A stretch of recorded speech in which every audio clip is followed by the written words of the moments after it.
Now that the pretty shading is off, let's take a look at the constraints module.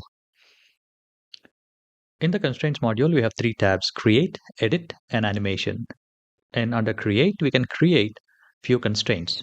So the first one we're going to look at is to create adjacent constraints between columns, outer wall, and the floors, as RBDLab calculates the neighboring chunks. So let's select all the three source target collections, which is the walls, floors, and columns, and the source filter as collections, and the type as fixed constraints. And these are breakable constraints. And let's increase the glue strength to about 5,000. And let's enable the iterations for stronger constraints. And let's click on adjacents. So this generates adjacent constraints between columns, floors, and outer walls. There we go. So here are the adjacent constraints that it generated. Perfect. And we can also use the selection tab to generate constraints only for selected chunks. For example, let's delete this adjacent constraint group we just created. And let's say I would like to select this color for the floors and for the walls and the columns. There we go. So once these are selected, we can choose the source filter as selection and the same parameters that we used before, adjacents, and create adjacent constraint group. There we go. So now we can save a little bit of computation time. So now that we have adjacent constraints, let's create, first let's see how the simulation looks like.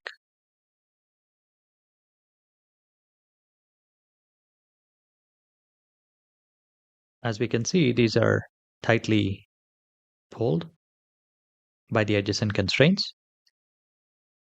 And that's the advantage of adjacent constraints. The wall and the floor and the columns are fixed where they meet each other. Now let's create a few more constraints. Let's create clusters of constraints for the outer wall. So let's check just the outer wall and then let's select clusters. So under collections, first let's deselect adjacents. And then let's move to clusters. So here we can have the cluster count of 25, which is 25 clusters, and the minimum chunks in each cluster as 9. We can change this number. And then we can choose the radius of the cluster search. And then once we click generate clusters, it's going to generate the clusters. Now I will choose, instead of generating clusters all throughout, I will choose this particular color. So the clusters are generated only on these particular chunks. So I check on use selection. And then I would also like to add interclusters, which is the constraints between one cluster and the other cluster. And let's generate clusters. And here are some of the clusters. And each time we click generate clusters, we generate different clusters. So it seems this is good for me. And I'm going to create constraint group. There we go. So I have clusters and intercluster group as well. So let's select the eye icon to see. So these are the constraints within clusters. So if we select this, we can actually see that these are the clusters. These are the clusters. And these are the constraints within the clusters. And then here, this is intercluster group, which is the constraints that are there between these clusters. So between this cluster and this cluster, this is the green colored constraints, which is the intercluster group. So that we can tune, let us say, for example, the bond between these clusters is broken first. So we'll give it a very low value of, let us say, 10 glue strength. And the clusters, we can give a fairly higher value of, let us say, something like 100.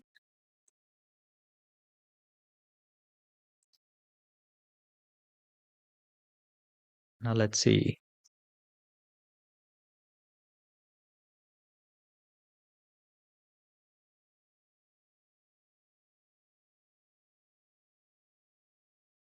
And there we go. Let's first give a fairly high value and then we'll lower it down. Let's change the cluster strength to 500 and intercluster group to, let us say, 50.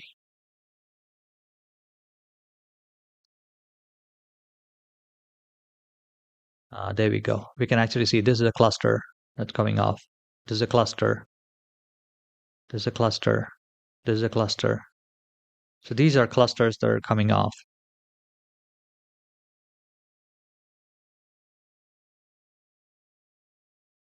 And then they're breaking. Perfect. So that's what we were looking for. So this gives more organic collapse.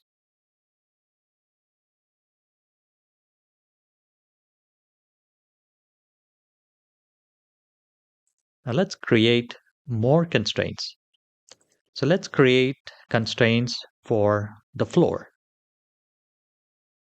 Now what we can do is we can use selection or we can use collections. So let's use selection for the floor and we'll select one chunk from the floor and then under floor target collections, let's say select color. So that way we select all the constraints which are participating in the simulation for the floor. And then let's give it a glue strength of, let's say, 200 and 100 iterations for stronger constraints. And then we'll select between chunks. So this will generate constraints between the chunks. And then click on Create Constraint Group. So this will generate constraints for the floors. Let's see.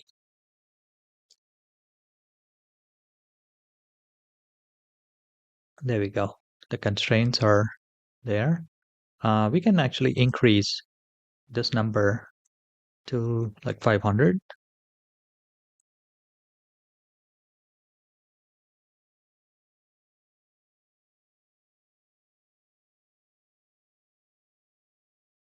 And as we can see, the constraints between the floors are breaking as they're falling.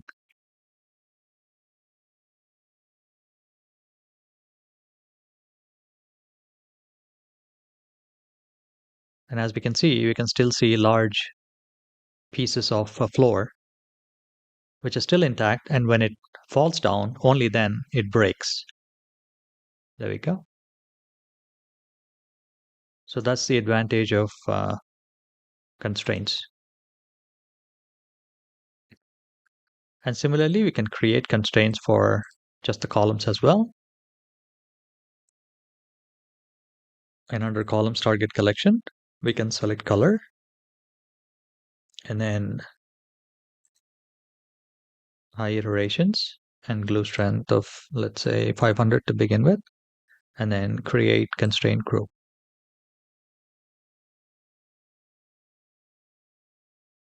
And there we go. And these are the constraints for the columns. Now, let's see.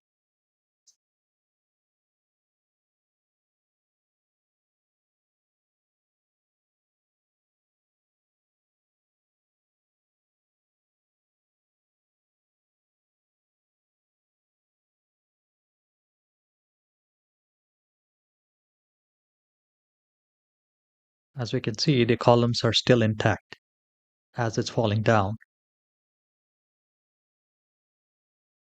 And this is the adjacent constraints that we created earlier.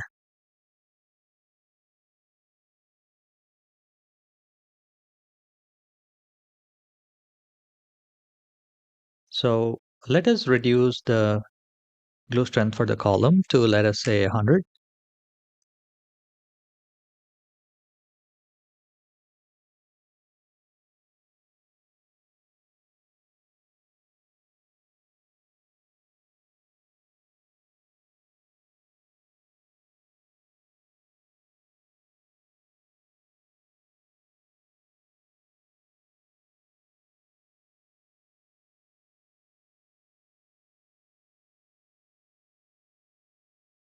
And there we go.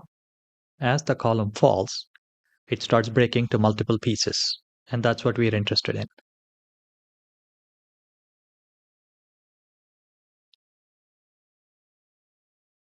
So that's how we can use the constraints group. So let's take a look at all the constraints we created in different colors. There we go. So these are all the constraints we created. The floors, the columns, the clusters, and the interclusters, and the adjacent ones. Really amazing.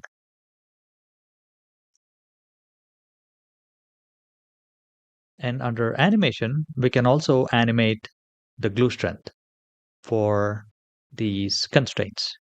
Like, for example, if you would like to animate the floor constraints glue strength from, let us say, 500 to 0 at a particular frame, we can use the glue strength animation. We will take a look at these in detail in future tutorials.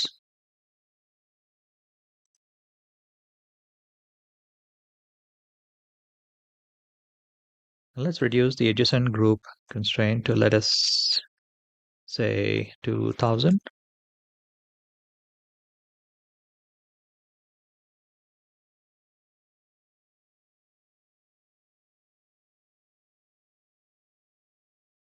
And let's see.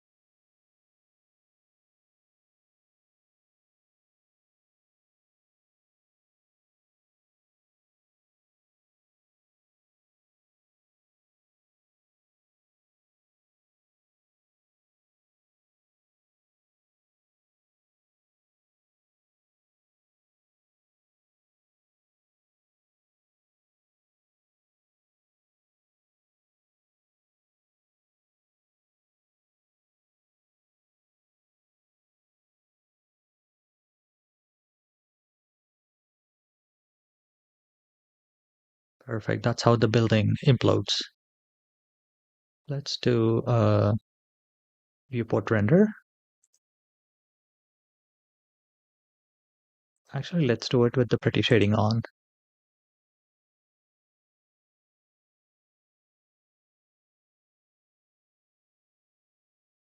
Let's play the rendered animation.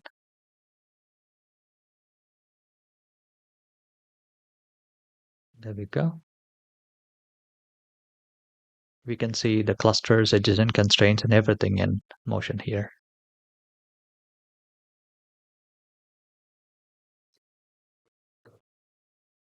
Perfect. Let's save the file.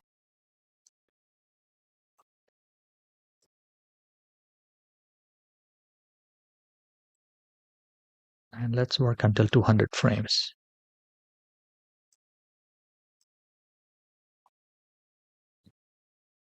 In the next part, let's take a look at the bake and the particles module.